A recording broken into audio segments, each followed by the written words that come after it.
quirky museums of the Midwest, shut the front door.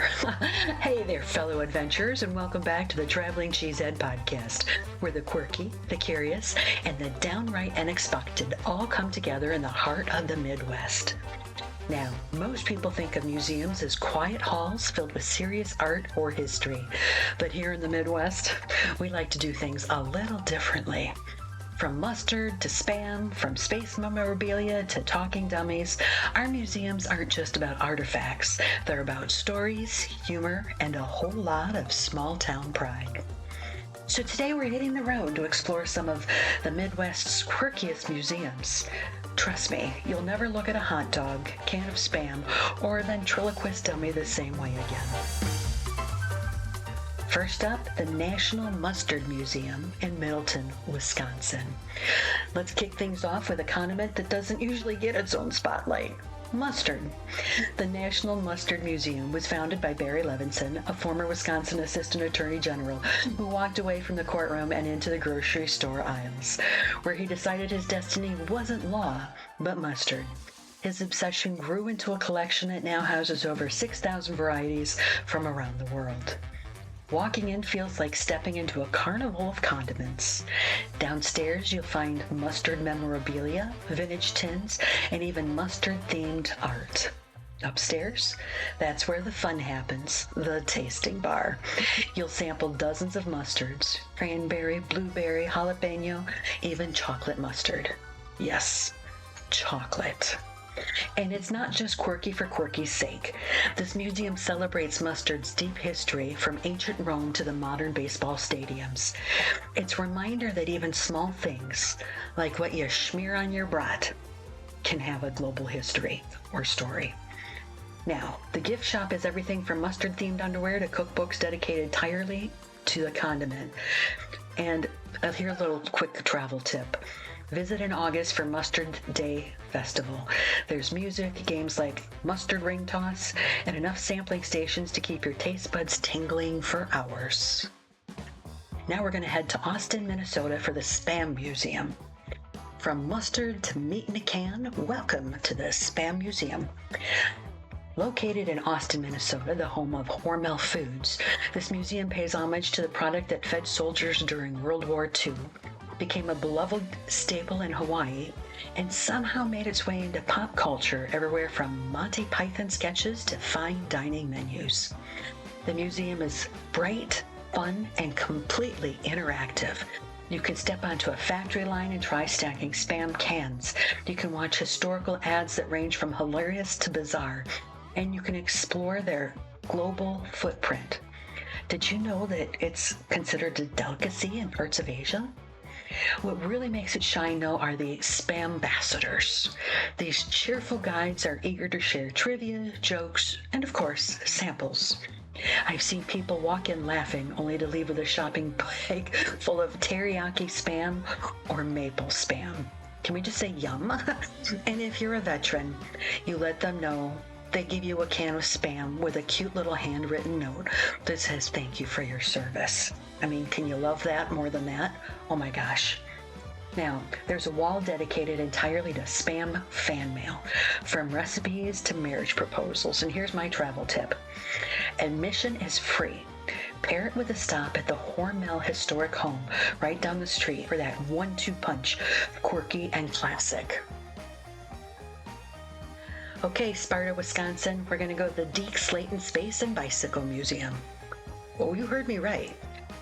We're going to switch gears here. Literally. Sparta, Wisconsin is known as the bicycling capital of America and also the hometown of astronaut Donald Deke Slayton, one of NASA's Mercury 7. The result? A museum that pairs bikes with spacesuits.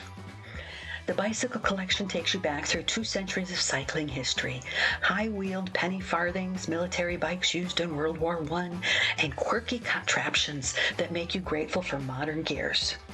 On the space side, you'll find mission patches, flight suits, and artifacts tracing Deke's role into the space race. Now, it might sound like an odd pairing, but it's perfectly Midwest. Sparta is proud of both its paddle power and its space hero, and they've blended the two in a way that makes you feel like you're walking through a love letter to small town ambition. A model of the Apollo-Soyuz capsule sits just feet away from the antique bicycles. This is a mashup you're not going to find anywhere else. Now, travel tip, bring your bike. The museum is right near the Elroy Sparta Trail, one of the country's first rail-to-trail conversions, with 3 tunnels that you can ride through. I almost wish I had somebody else to speak this for me. The Vent Haven Ventriloquist Museum in Fort Mitchell, Kentucky. I've never been very good at throwing my voice without moving my lips, so brace yourself for one of Midwest's quirkiest and creepiest stops. The Vent Haven Museum in Fort Mitchell, Kentucky is the only museum in the world dedicated to ventriloquism. Inside you'll find over 1,000 of the dummies, rows of glassy eyes staring back at you, frozen in mid-expression. Some are famous, used by performers who appeared in vaudeville stages or in early TV. Others are handmade, carved by amateurs who dreamed of taking their act on the road. The museum was started by W.S. Berger, who spent his life collecting ventriloquist figures and preserving the history of the craft. Today, it's both eerie and fascinating. Every dummy tells a story, not just of the figure, but of the performer who gave it a voice. One exhibit explores the mechanics of throwing your voice with interactive displays. So yes, you can leave with new party tricks. And here's my travel tip. The museum is open by appointment only, so please plan ahead. And if you're squeamish about dolls, bring a friend. You'll need someone to laugh or scream with. Gladbrook, Iowa. That's up next with the Matchstick Marvels Museum. This stop is all about patience. In Gladbrook, Iowa, artist Patrick Acton built jaw-dropping models out of nothing but matchsticks and glue. We're not talking about little craft projects here. We're talking the U.S. Capitol, the International Space Station, Hogwarts Castle, all recreated with millions of matchsticks.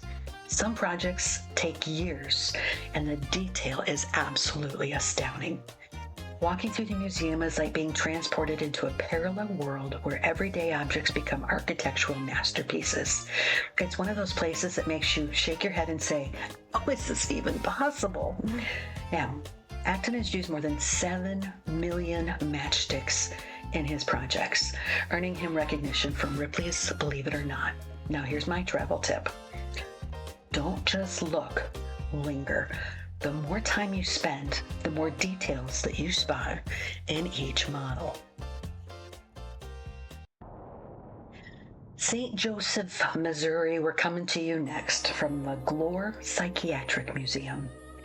Now, this one's equal parts fascinating and chilling. The Glore Psychiatric Museum in St. Joseph, Missouri documents the history of mental health treatment. And we gotta be honest, it has not been all roses, glitter, rainbows, and confetti here. Exhibits include everything from early devices used for, and I'm using quotation marks for this, treatments, to artwork created by the patients. Some displays are unsettling, like recreations of 19th century practices, but they're deeply educational.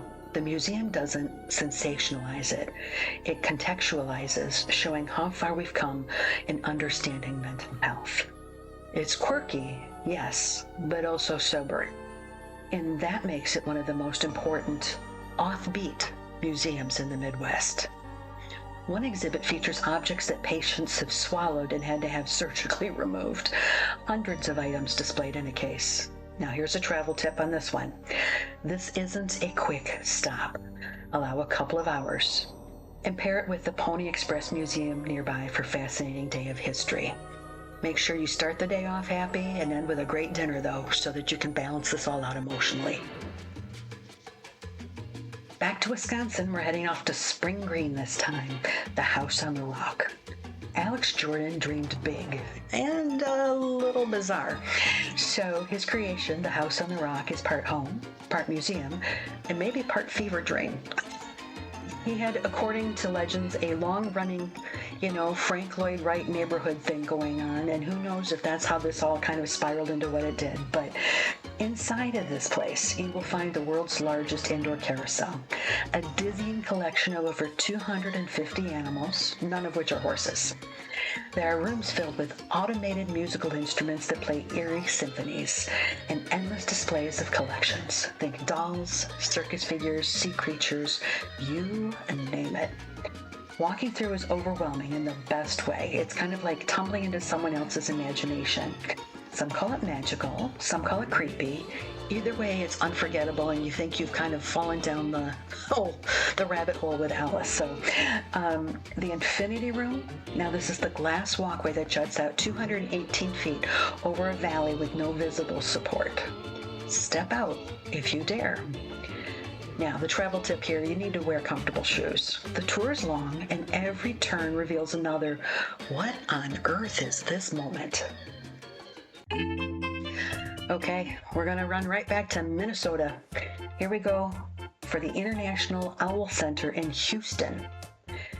So finally, I'm going to end with something that's feathered and fun.